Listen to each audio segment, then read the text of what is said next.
such that it became clear to Jim Crow it's time to surrender.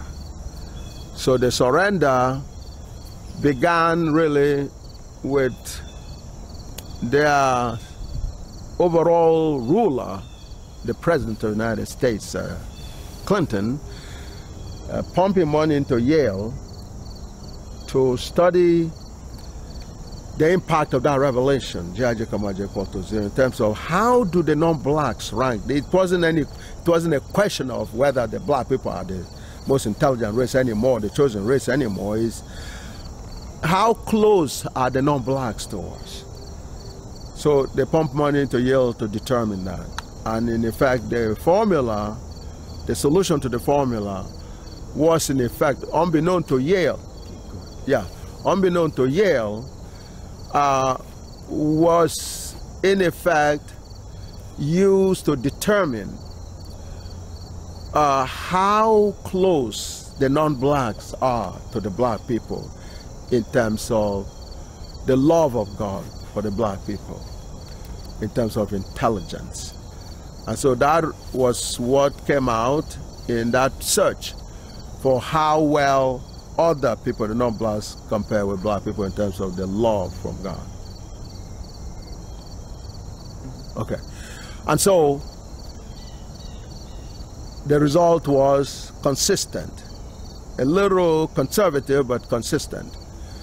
It proved that the black race, of course, are on top of the list with the 28 intelligence strands, and the non-blacks having 19. But they interpreted that all Europeans have 6 DNA series, and Africans had 9. How do you get your figure? Yes. What the interpretation comes from a ratio of 19 to 28 comes out roughly to be equivalent with 6 to 9. That's where that came from. And the common denominator, in other words, when you're comparing things, you can always take a ratio of the numbers you're comparing. And it's what is called proportionality or dilation. It's called dilation. You can dilate things into smaller shapes, provided that it's consistent. That's what was done. Because if you divide 19 by 3, you get 6 and a third. If you divide 28 by 3, you also get 9 and a third. That's where, and 9 and a third can be roughly estimated to be 9.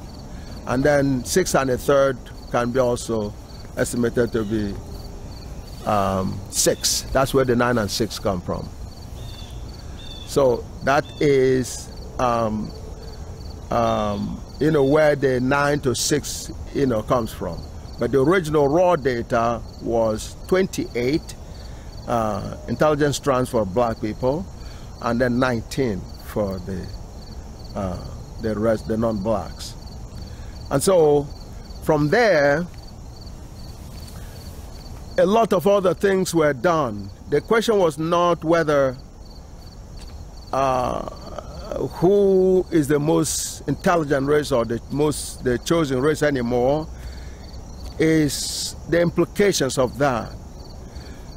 And in 2004, a cryptic message came out